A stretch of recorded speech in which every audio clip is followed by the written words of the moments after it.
Lu, você concorda com a posição do Rothbard sobre bombas atômicas, de que elas seriam ilegítimas porque não servem a propósitos defensivos individuais?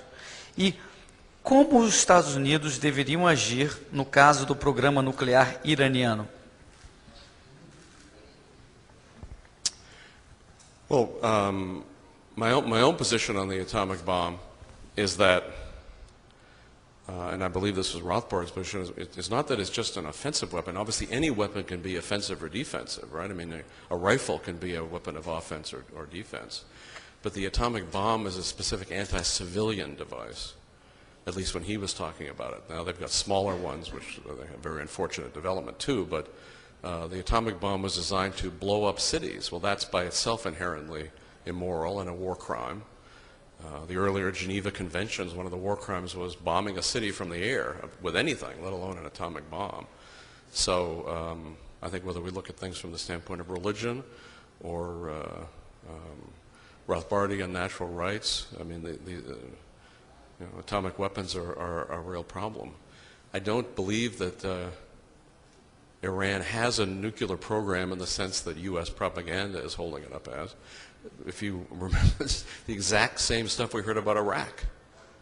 Oh, Saddam Hussein's going to get an atomic bomb. He's going to do this and that. It was all, of course, these are just lies for war. I suppose maybe a country has told the truth about a war it wanted to fight at some point. I'm trying to think of an example. I can't think of one, but I don't rule out such a thing as. But I don't think that. I think the U.S. and Israel are aggressors against Iran, certainly continuing to threaten attacks against them, which by itself is a war crime, and very, very unfortunate. If, my guess is Iran does not have an atomic weapon. If they wanted an atomic weapon, one or whatever, why would they want that? To send it to Israel or New York or whatever? They couldn't send it to New York, but in order to be turned into molten glass, the entire country? No, they wanted to prevent the U.S. from being able to attack them. It would be a defensive. I don't think it's a good thing. I don't think it's a good thing that they would have it. I'm not for anybody having atomic weapons, not the U.S., not Israel, not Britain, China, Russia, anybody. But if somebody like Iran wanted one, and lots of other countries, we know in Brazil too there's been talk of this, and the U.S. threatening Brazil not to develop an atomic weapon. Why does Brazil want an atomic weapon in order to bomb Paraguay? Well, maybe over the smuggled cigarettes, right? No, I'm sure not. It would only be because it would be, in effect, as a defensive weapon. Again, I don't think it's a good thing, but when you have a world empire like the U.S.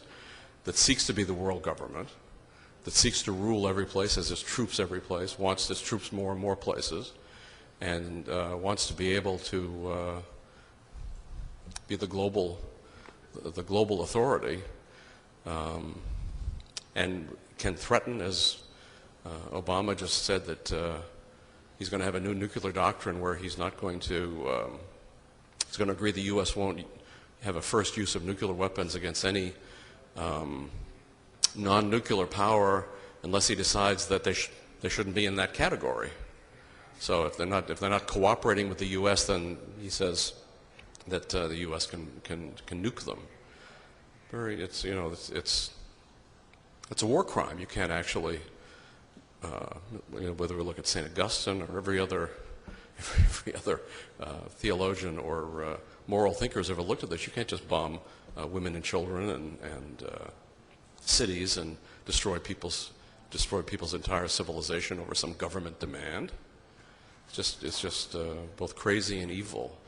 So I think if the U.S. weren't threatening to do things to Iran, if the U.S. in fact weren't committing war crimes against Iran at the very moment by denying free trade with Iran. There are vicious sanctions on Iran. They want to step it up. They want to, for example, deny all gasoline imports. That's the next thing. And the justification is they want to do so much damage to the civilian population that they'll overthrow the government. Well, you're not actually allowed morally to do something evil so that something good allegedly may come of it. You can't, it's sort of not allowed. So I think that U.S. should have nothing to do with Iran, should mind its own business. If I had my way, Obama would bring all the troops home. And Ron Paul always says if you actually want to cut the budget, which of course has to be drastically done, you don't raise taxes. you bring the troops home, bring all the clothes, all the bases. Saves more than $1 trillion a year right away. So that would be a very good step. I was just going to mention something that Tom Woods said in his speech when he was talking about what an actual, what a fiscal stimulus might be. Ron Paul had a great point. He said he said he's not for the government having any kind of fiscal stimulus, but if they wanted to have one, he said rather than bail out all the banks for less money than that, they could have given every single American a 1-year reprieve from all federal taxes. He said at least that would allow, he said it's still not a good use of printing press money, but nevertheless, maybe that would have been an actual stimulus. Certainly morally it would have been a good thing to allow people to keep their own incomes for a year, and then maybe they would be unhappy at giving them away again when the year was up. So anyway, I don't believe that Iran is Hitler. I don't believe that Ahmadinejad is Hitler. Of course, he's a crazy Keynesian, so there's much wrong with him.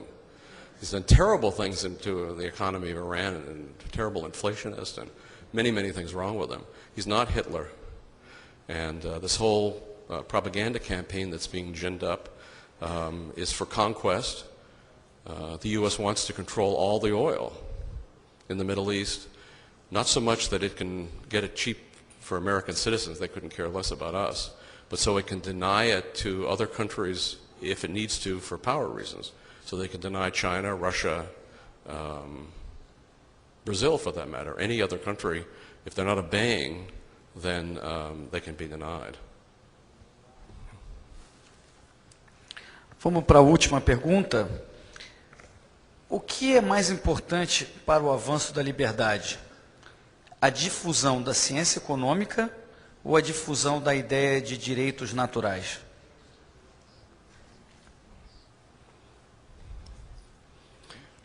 Well, I guess I would say that spreading economic science is the most important.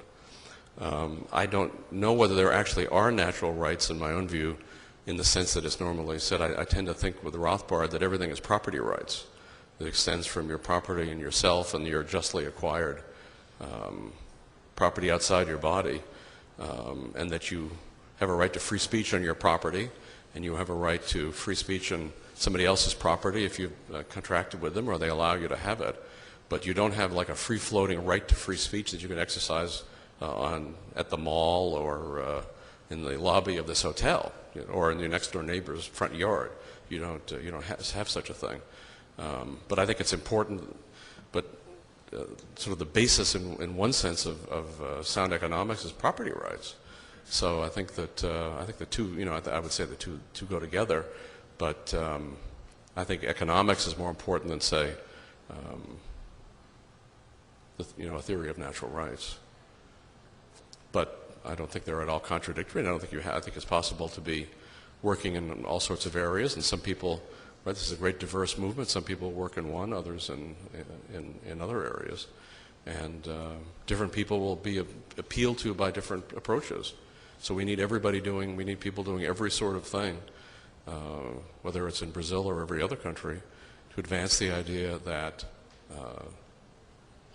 if I can put it baldly, that the state is our enemy on earth, that it's the enemy of mankind, the secular enemy of mankind anyway, that it is a parasite, that it starts wars, it kills people, it steals, kidnaps.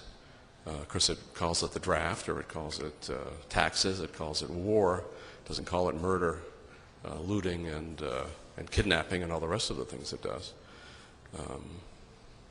So I think but on the other hand, if we're talking about from a libertarian standpoint, probably the most important thing, I was like Stephan Kinsella's formulation, that all it takes to be an anarchist is to think that you don't have the right, and no one has the right, to initiate aggression against an innocent person, to initiate force against the innocent, that it's not, or to threaten the initiation of force. If you agree that that's wrong, then you're an anarchist. By the way, that doesn't mean that you think an anarchist society could ever come about. It doesn't mean you know how things would work or any of those kinds of questions. But you just think that the fundamental instrument of government, which is the gun at your head or the knife at your belly or whatever, ordering you to do things, And even though you've done nothing wrong, we're not talking about criminals. Maybe we're talking about public criminals. But anyway, I just say there's room, there's room for many, many different approaches. Let 100 flowers bloom. What was Mao Zedong said? Let 1,000 flowers bloom. Let 100 schools of thought contend. So I actually mean it, unlike Mao. But I think certainly within libertarianism, there's room for not only all the old approaches, new ideas. I think it's great to have, David Friedman saying what he says, and there's just let everybody make their best argument for human freedom. It's the most important thing we can do. Tem mais uma pergunta aqui na plateia.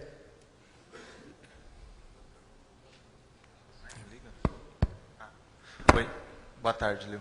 A primeira pergunta é sobre a reforma do sistema financeiro americano, do senador Dodd. Queria saber qual das duas propostas que é mais propícia ao fim do Fed. Se é a proposta republicana de concentrar poder no Fed, ou se é a democrata de criar várias agências e mais burocracia e descentralização de poder mesmo.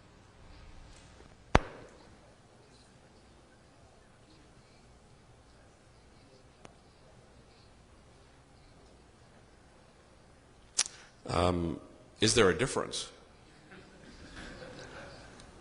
I mean, the Republicans guy was Greenspan. Also, Bernanke's the Republican guy. Maybe the Democrats, if you look back to Paul Volcker, who was the last time that there was an actual cut in the money supply and actually stopped inflation for a time. In one case, the Democrats did better, but I don't really think there's any difference. There's a difference in the interest groups that they service sometimes. There's a difference in the rhetoric they use, but I agree with Butler Schaefer that they're just two wings of the same bird of prey, the Republicans and the Democrats. The Republicans have better rhetoric in some ways, but if we look at the Bush administration's 8 years, pretty bad, although there's Roger Garrison who says that sooner or later every American president makes you nostalgic for his predecessor. So I'm already missing Bush. I mean, I can't believe I'm saying that. And probably someday I'll miss Obama. Yeah.